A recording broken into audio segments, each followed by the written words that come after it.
Hello. Kaushik. నేను కవితని మాట్లాడుతున్నా అండి. Hello. Kaushik Kavitha here. Join అవుతారా? జాయిన్ అవ్వ 2 minutes అండి. no worries, no worries. No worries. If you can join, I'll wait. Not an issue. Yeah. Okay. Yeah, yeah.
Alrighty, I'm sharing my screen. Let me know once my screen is visible to you. Not yet. Okay. Can you see my screen now? Yeah, now it is good. Yeah. Okay. And I think we were done with what is a defect and defect life cycle, right? Yesterday. Yeah. So yesterday or day before yesterday. Sorry, actually. Um, let's go ahead with the identification of test data or most frequently used test design techniques, and then we'll discuss on test plan. All right. So I sent this updated curriculum to you only. Any doubts in that? We'll be discussing So more on identify severity priority yes. and the defect template also today, and the sample test plan also. Okay.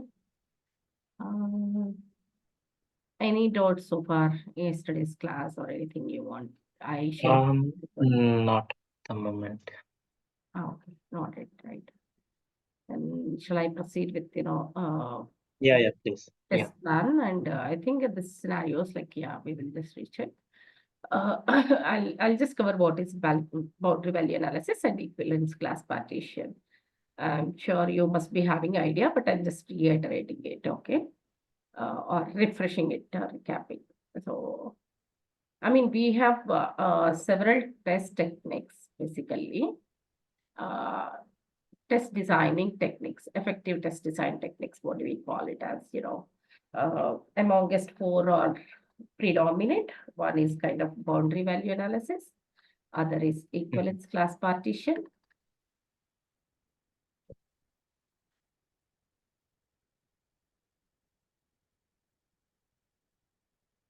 Equivalence class partition. And another is orthogonal array technique. I'm not sure whether you might have heard it or not. Orthogonal OATs, orthogonal array test design technique. And another is cause effect diagrams.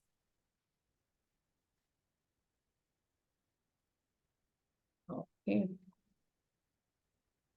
I'm sure you might have heard of boundary value analysis and equivalence class partition, right? I have any clue? Actually, no. Actually, no. Okay, all right, that's fine. That's fine. Then let's see what is a boundary value. I mean, these are typically the four effective test designing techniques. Like, when you are actually sampling out the data, test data, or you wanted to design the technique. I mean, testing and all. And it's not only for the. It's not applicable to, in fact, kind of not only for back-end testing, but front-end testing also, basically. Whenever you want to choose any test data and all. So these are the test designing techniques that we do call.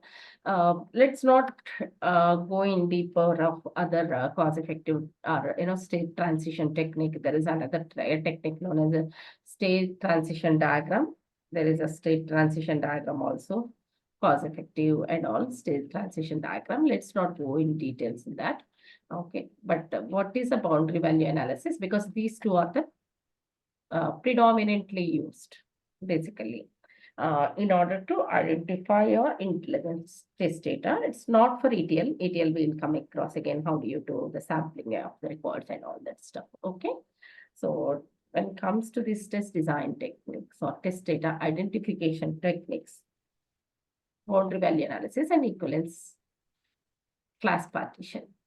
Test design, it is not test design, in fact, test data identification only. What do we mean by boundary value? Okay, what do we mean by boundary value? Okay, so if you want to create your Facebook account, basically, it allows you to create only if your age is 18 plus, right? Okay, yeah. Right. So 18 or 18 plus.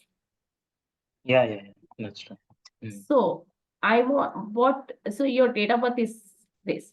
So your functionality is to test whether this DOB field is allowing only above 18 years of persons only, right? which is allowed Okay. to create the Facebook account only for 18 years. So in such case, what would be your test data in this case of a boundary value analysis? Greater than 18. Greater More than than 18. 18 is one technique. Okay. Okay, meaning what? Greater than 18 in the sense, can I take, okay, 20, 21, something like that? Anything 18 plus, like 19 or 20 or something like that. Okay, 18 and above. 18 and above. 18 and above. And So 18 boundary and value analysis is, it's only +1 and then -1 to the boundary value. And then with the boundary value, we do test it. The test data. okay. Exactly the boundary conditions we will be testing. So if it is like, it should, my boundary conditions for this is, I'm testing exactly because there is a chance that developer would forget to give, 18 itself, greater than itself, forget to give a equal to itself.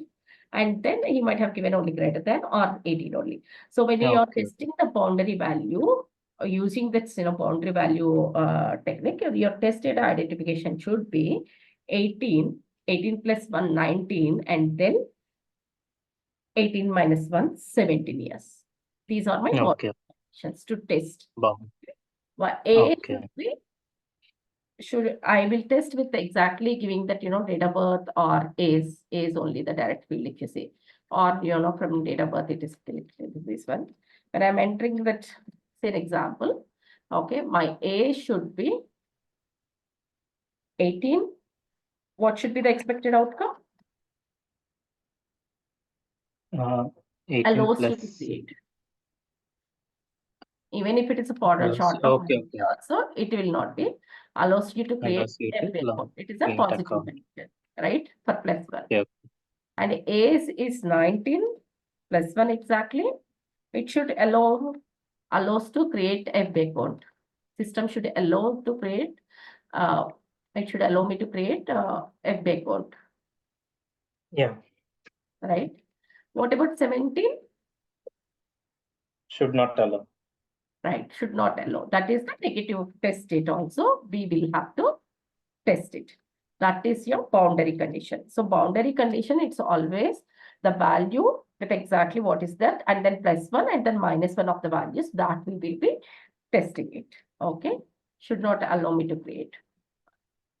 And it should throw an error message. Clear on this Sunday? Now, what is equivalence class partitioning techniques? Sometimes, so in banking applications and all, when you're actually, doing this, what we call rounding off and all that stuff, right? So during that rounding off and all, these boundary conditions are very important, right? If it is like, the price is like, 1000 USD, then they fall into certain category, or the unit rate is something like, if for this product, the price is so and so, like, 1000 USD or 1000.50 and all. So the boundary conditions are utmost important. Okay, we'll discuss more during that, rounding and precision and all that stuff. Okay, so when you are dealing with any kind of dollar value, the boundary conditions are utmost important. Okay, what do we mean by equivalence class partition then? There is a chance that we can test both the data also, avoiding the duplicate data, overlapping it, depending on the criticality of the application. So if it is a kind of dollar application, banking, insurance, anywhere that it is generating revenue and all, it is must ensure that you know to test with the boundary conditions also. I call it out. Okay. I have tested with the boundary condition. If not, the usual procedure is to go with the equivalence class partition technique. Equivalence class partitioning, in the sense, it's a wide range of data. Okay, I'm selecting it as a valid class and then invalid class. In boundary conditions, I'll be testing exactly with the 18 also, and then +or-1 with the boundary condition, right? So here I'll be selecting with, a valid class and invalid class. My test data sampling should be like, it's a valid and then invalid class. What is a valid class for me? Greater than or equal to 18. And what is invalid class? A is less than 18. Okay. A is greater than or equal to 18 or A is less than 18. Meaning, I will be just randomly selecting any one number. Okay, greater than or equal to 18. I can select it in 45, 200, 1000, whatever it is, the number, that data type that you allow. I can test with that also. Okay. Okay. It's not necessary that, it should be 19 or 20 and all. A is less than 18, anything. You can select with 1 year.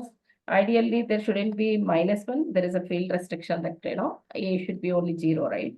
But, if you are giving it as a 1 month, 2 months, 3 months, anything like, 1 year, 2 years and all, you can select any of them. It is not necessarily only 17 only. Okay. This is the difference between valid class and invalid class. And if you are selected, this is a kind of subjective thing. This is not specific. When you feel that, okay, the sampling of the data, the field criticality is not so important, I'm just testing with one with, positive scenario and one with the negative scenario. Amongst this set of data from the valid class and invalid class, if you say that, then you can go ahead with this equivalence class partition technique.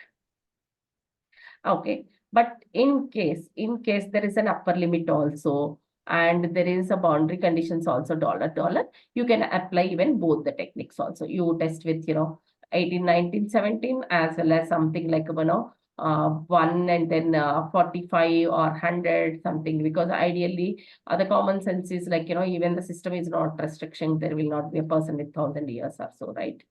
So but you can test and give it as not as a defect, but give it as a suggestion that, just see how the system is behaving. Is it throwing an error? And sometimes we'll do encounter runtime exceptions and all that stuff, right? So just try to break the system and see. Okay. The max value, whatever it is giving and all that stuff. So you can club these two techniques and test also when we are identifying the test data, or we can test with an individual technique also. Typically, the boundary value condition will be coupled with equivalence class partition and will be tested. Okay. For non-critical fields, we'll go with only equivalence class partition technique. All right, Andy? Okay. Yeah. Yeah. We are clear on it, right? Yeah, clear. Then let's move on to the next topic. The boundary value identify most frequently used techniques. It's done. Then let's focus on the sampling of the test plan. Okay. Sample test plan, and then we'll go with the test cases, Jira test cases format and all. We'll discuss.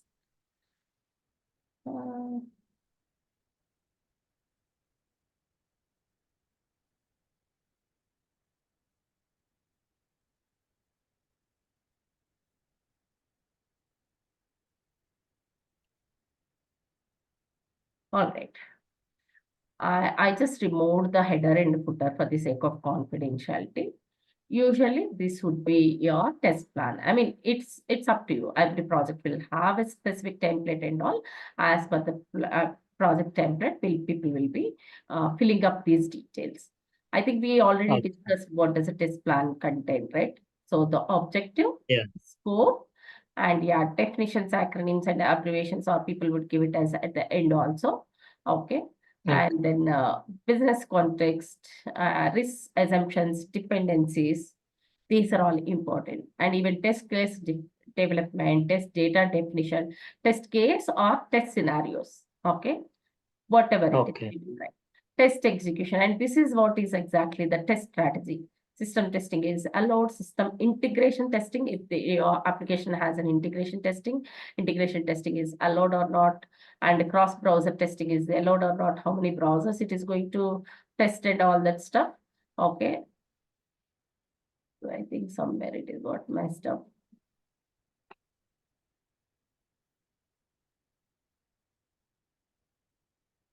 So it is going to use that. What are all the types of testing it will be doing? Regression testing, accessibility testing. I just quoted everything, okay, just for the sake of you, but usually we will not use all these things. Who is responsible for, and how do you define the test metrics also, test reporting and all, it will come.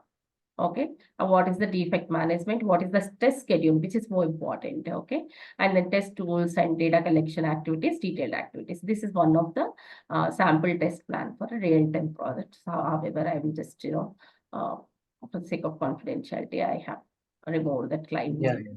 stuff. Okay, so we need to clearly mention what is actually a document that. Okay, what is the scope, objective of the document, what are the acronyms that we used, what do we mean by EDA testing, what is GM, gross margin, or what is this, whatever we have used, SIT and all that stuff. Okay, what is the business context of this document also? Okay, what is the objective, the in scope items, basically when you are defining the scope also, what is in scope and what is out of scope, that needs to be called out clearly in the test plan. All right. Yes. So test Okay. plan, test cases, execution, and test execution also, what levels of execution that you are doing. Your test strategy should be defined. Meaning, are you carrying out only test execution of functional testing or smoke testing, end-to-end testing? And in end-to-end testing, here we are mentioning the scenarios. What are all the different DQ checks? This is for one of the ETL test projects. So what are all the different DQ checks? We'll talk about this later, like, different EQL checks that you are, DQ checks that you are performing, all this stuff, and also the regression testing, performance testing, and user acceptance testing, data validation testing. And finally, if it is kind of reports is also there or not, we will be testing this. Okay. So what is out of scope for me? We are not responsible for usability testing or UAT testing for this, or test execution of third-party systems. Mobile testing is not there. Browser compatibility testing is not there. You need to clearly call out what is out of scope. Sometimes it might include your business, for what we call regression testing also. Sometimes it might include performance testing also. Sometimes, it all depends on the out of the scope. And then depend. Okay, yeah. And then comes to risks and dependencies. Okay, so what are the risks basically? Okay, and what is the mitigation plan? What is the impact and likelihood? Risk will always be measured in. Just give me a minute. I'm just quickly go and grab some water. Yes.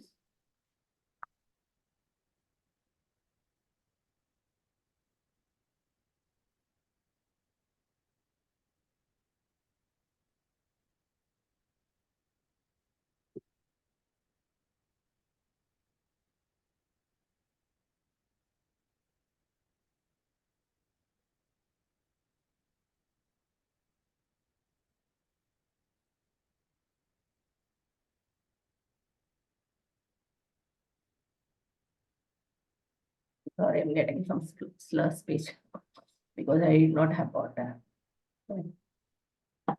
Okay. So risk will always be measured in two parameters, and most you might be knowing it. One is the likelihood and what is the impact. Likelihood meaning the frequency of repeating the risk or encountering that risk. So, right, risk is something that you are foreseeing that. You are foreseeing that you might encounter, that, it is not yet encountered, but you could see that, okay, you could anticipate something like, people would go on leave. That is kind of people risk, or your environment will not be up by the time, okay, by so and so date, then your test execution will not be completed, right? That is also a risk. And the second thing is deployment to the QA environment. And if you are not able to procure the QA server, that is also a risk. Okay. So unavailability of the tape, and then delay of display of delivery of code into test environment, delay of code deployment into test environment. Okay. What will be the impact? The impact will be high, but what is the likelihood? Likelihood is frequency. Although they will not, the dev team is ready to deploy the code, but we are calling it out. If they did not deploy the code by so and so date, clearly, you are saying that, this date and all, you are actually mentioning in your calls or here also somewhere. So insufficient testing time, so you will not be able to meet that. How much buffer time you will be needing and all that stuff, you need to call it out. Okay. And most of the times, like, we do call it out for data validation testing or data testing. Full volume of testing is a complete risk for us because it is so difficult. I mean, if you are using any automation tools and all, it is fine. But full volume of testing is a problem, but because you cannot test with, there will be like millions of records, millions and billions of records also sometimes. So you cannot test each and every field against each and every field for all those billions of records. So for that, this test designing a test data, identification of test data techniques are more important. Intelligent sampling and all. So full volume of testing cannot be done. This is specifically applicable for all the ETL projects, for any of the ETL projects, unless if you are using any automation tool or shell scripts or something. Even if you are using some shell scripts also, there is some restriction onto the, I think, the tables and all that stuff also. They cannot go with the full volume of testing also. Okay. So here I'm defining what is the impact and what is the likelihood. Likelihood is frequency of occurring the risk, and impact is how much severity will it have on the system. Basically, if it is my testing is the system, right? So your system testing, how it is going to be impacted. Okay. Okay. So M means medium. Sorry, medium. M stands for medium. High, medium, low. Low. Okay. Okay, L stands for low. So what is the likelihood? Okay, I'll say that, okay, changes to the functional specification requirement code during the build or test. If there are any changes, once the, code has been started, then obviously it will be a risk for the developer as well as for the tester also, right? So especially it's going to impact the developer if it's a, more number of changes and all. So how did I define? I defined it as a medium impact. I defined it as a medium impact and medium likelihood because it is not that, not always they're not going to change, and it is that they are always going to change the functional requirement, right? And what likelihood also, like, not too frequently or not so late also. Okay. So for that, what is the mitigation plan? Whenever you foresee a risk, we need to come out with a mitigation plan. Okay, I'll tell you what is the difference between mitigation and contingency also. But whenever you are anticipating some risk is something, it might happen, may or may not happen. But I'm foreseeing it is a risk from my end, being a test lead, saying that, okay, if you're going to change that, or a dev lead, I'm calling it out, or a project manager, I'm calling it out to the business, saying that, hey, if you're going to change the requirement specification frequently after the code has been deployed or after the coding was completed like 80%, and then you completely change the requirements and all, it would be a risk for us. We cannot deliver the code on time. Okay, the quality of the code and all. So we are stating everything black and white here. Okay. So this is what is a medium impact. And full volume of testing as a tester, I'm just mentioning, it is not possible in QR, maybe due to space constraints, and then the performance issue, and then however data reconciliation with sample and something blah blah blah will be displayed and all that stuff. Okay. This N+1 for data validations will be performed. This is the industry standard. If there are like 10,000 records are there, I will be validating 101. This is how my approach would be. And so far, I think every dev lead is agreeing with that, and they are fine with that, our architect and all, even business also. Like nobody want you to test all the 10,000 records, right? You clearly mentioned it is not possible, because if it is simple extraction and loading also, there are like, say an example, ideally 250 fields are there. In real time, it will be having more only for 10,000 records. You need to validate each and every field. Okay. It is only plain field to field comparison. It is not, the transformation logic comparison and all. I'll let you know what is field to field comparison. In all 10,000 records, it is not possible for me, right? For that, what I do, I'll calculate like, what is my square root of 10,000, which is 100 plus 1 record. I'm telling them, hey, I'm going to validate 101 records. But basically, how do I split those 101 records is the major thing. You are doing the sample testing from here, a sampling testing, right?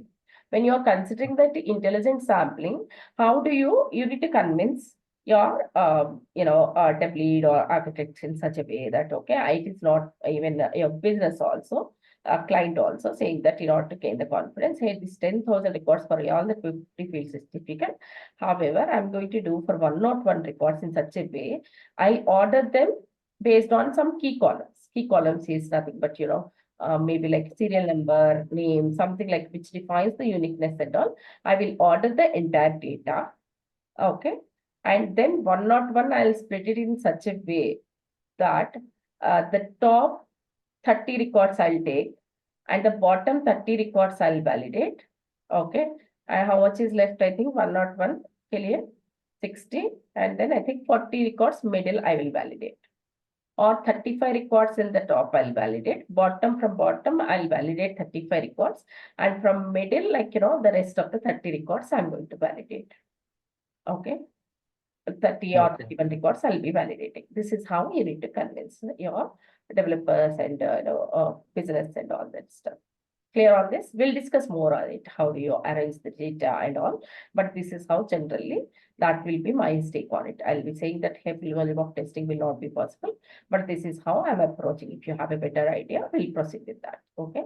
Manually, nobody can emphasize you to go with all the test data. Okay. If the volume is too large. Remember, it is applicable only when the volume is like, more than 10,000 and all. 1,000 records will never be considered as a kind of full volume testing. It is never be considered as a risk and all. If it is kind of more than 10,000 or, 1 lakh records, 2 lakh records, 2 billion records kind of thing. But you will select the data randomly, is it? Right. Randomly in a proper order. It is not it is not also randomly, but I will be selecting it in an order. Okay, you have say 10,000 records. Okay, say student records itself is there. Student number, name, marks, class. Okay, here is my table. Total marks, student number, serial name. Okay, these are all the simple three columns only. I'm just telling. I have 10,000 records in the student table. Okay, student file. Now I want to see whether this entire data has been fetched correctly or not. Right? Okay, there is somewhere in the source also, there is a, this is my target, total marks.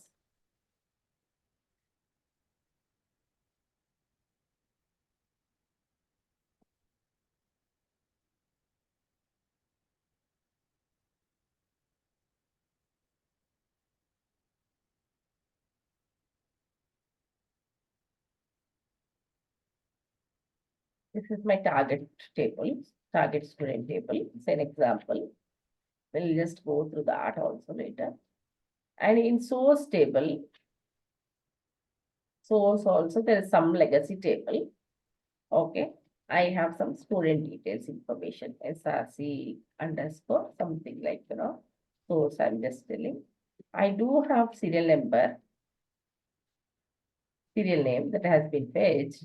Instead of total marks, I have 3 subjects marks individually. Mark 1, Mark 2, Mark 3. Subject 1, Subject 2, Subject 3. Okay. Okay. When I'm entering the data, I'm entering into my transactional data, something like Subject 1, Subject 2. Here in my target, I'm calculating this total marks. Total marks equal to Subject 1 plus Subject 2 plus Subject 3. How to validate this, we will see later.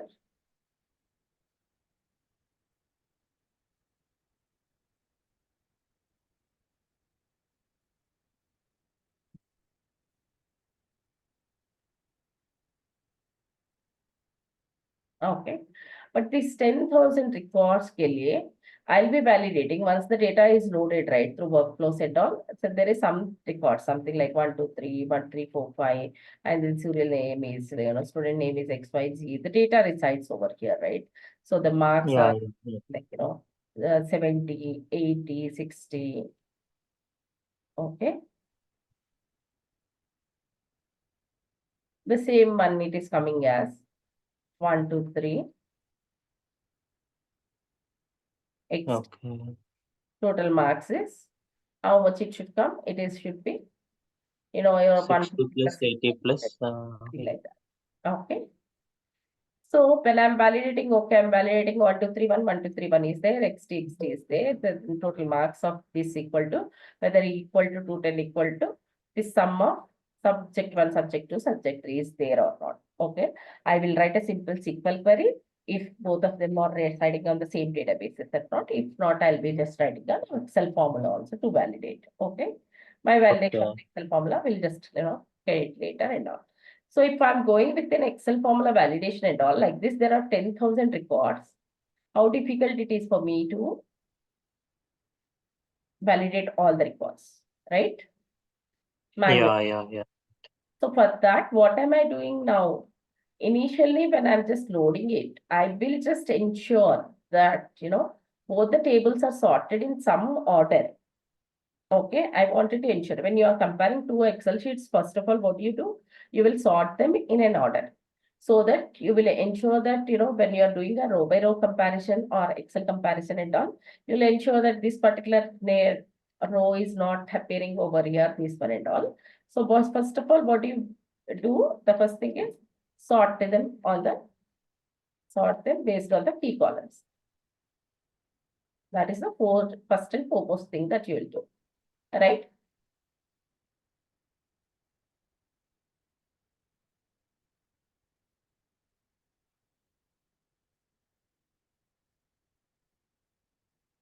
Okay.